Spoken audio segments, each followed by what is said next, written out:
Hello student, आज हम पढ़ेंगे हिंदी थर्ड लैंग्वेज यानी हिंदी ग्रामर। हिंदी ग्रामर का पहला पाठ है भाषा एवं व्याकरण।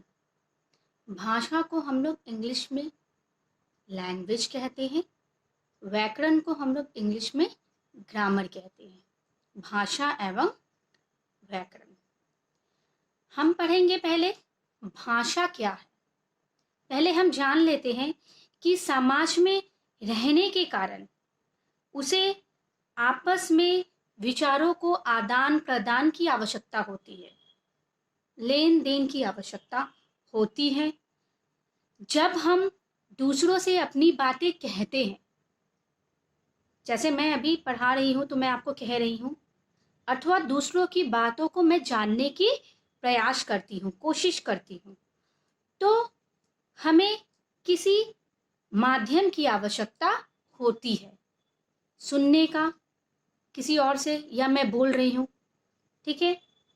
बोलकर, सुनकर, लिखकर और पढ़कर ही अपने विचारों को दूसरों को बताती हूँ तथा दूसरे को विचार को मैं जानने का संभव रखती हूँ या रखता हूँ।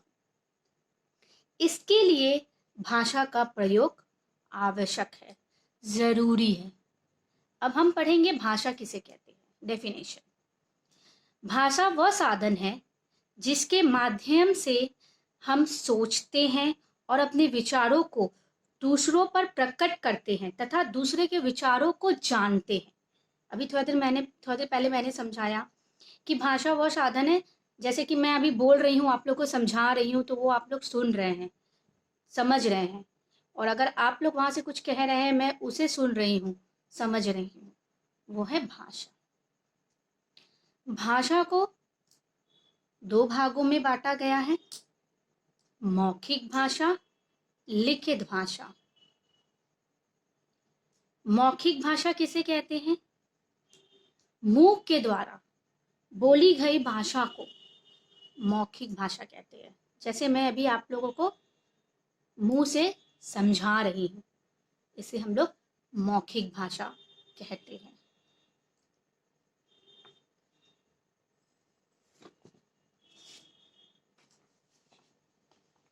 लिखित भाषा किसे कहते हैं?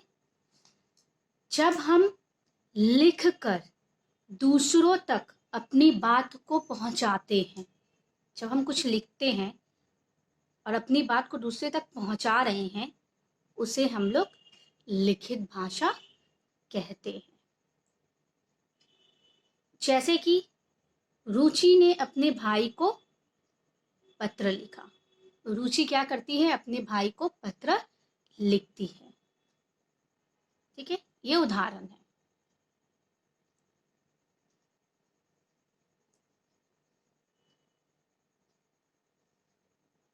मनुष्य की भाषा के अतिरिक्त और भी बहुत आवाजें हमें सुनाई देती हैं, जैसे कि हवाई जहाज की गड़गड़ाहट, चिड़ियों की चींची, बरसते पानी का टपटप, मोबाइल की घंटी, बाइक की फटफट, ठीक है। ये सब भी आवाजें सुनाई देती है। इन आवाजों को भाषा नहीं माना जा सकता। ये जो आवाज है, मोबाइल की घंटी, इन सब आवाजों को भाषा नहीं माना जा सकता, क्योंकि न तो इन आवाजों का कोई अर्थ होता है और ना ही आवाजें हमारी समझ में आती हैं, है ना। इसलिए ये भाषा नहीं है। जैसे कि मैंने अभी थोड़ी देर पहले जैसे बताया था, हवाई जहाज की गड़गड़ाहट, चिड़ियों की चींची, बरसते पानी की टपटप, मोबाइल की घंटी, ये सब हमारी भाषा नहीं है।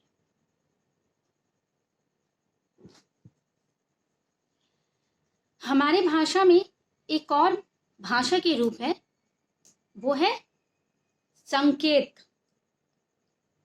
कभी कभी अपनी बात को कहने के लिए भाषा के लिखित या मौखिक रूप के स्थान पर संकेतों का भी प्रयोग किया जाता है। जैसे कैसे? किसी व्यक्ति को आने या जाने के लिए आंखों से संकेत करना, आंखों से दिखाना। कोई आ रहा है या जा रहा है, वो हाथों से भी संकेत आप करके दिखा सकते हैं। सावधान करने के लिए खांसना, वो भी हम संकेत के द्वारा आपको दिखा सकते हैं। किसी व्यक्ति का ध्यान आकर्षित करने के लिए ताली बजाकर भी हम उसका संकेत कर सकते हैं।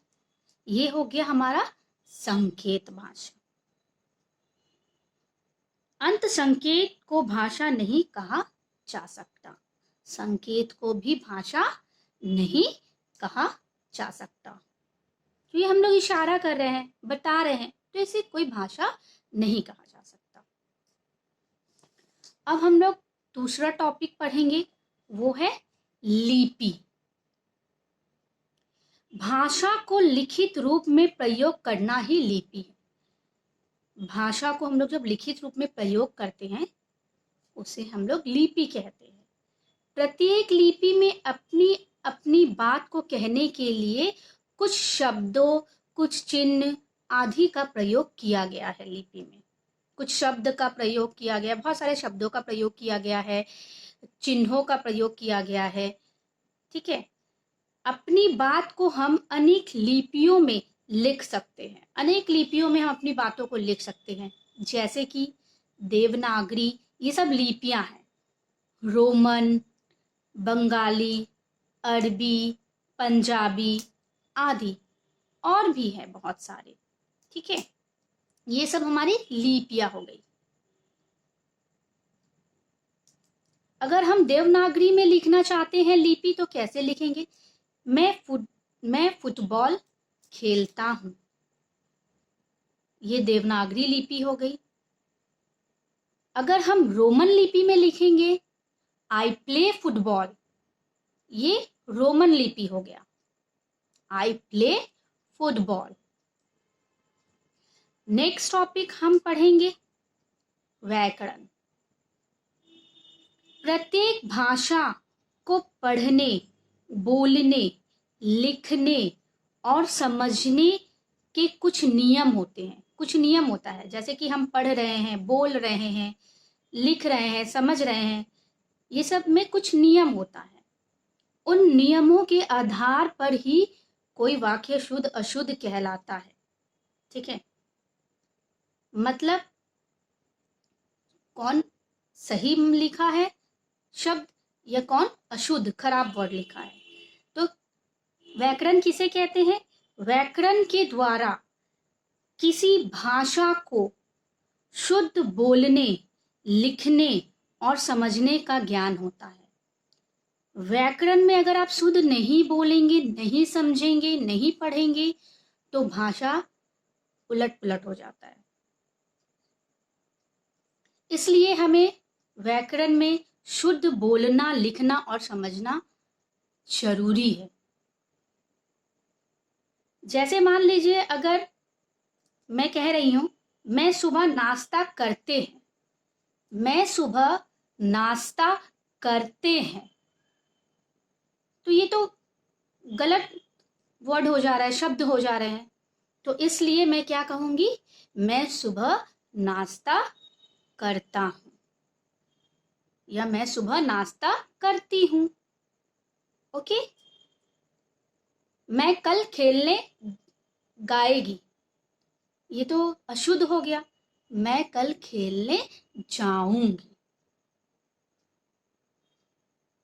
कोहली बहुत अच्छी खिलाड़ी है, तो शुद्ध क्या हो जाएगा? कोहली बहुत अच्छा खिलाड़ी है, अच्छी नहीं।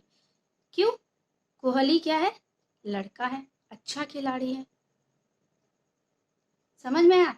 जो वर्ड गलत होते हैं वो अशुद्ध होते हैं और जो शब्द सही होते हैं वो शुद्ध होता है। जैसे आप कहेंगे मैं कल बाजार जाता था, तो ये अशुद्ध हो गया।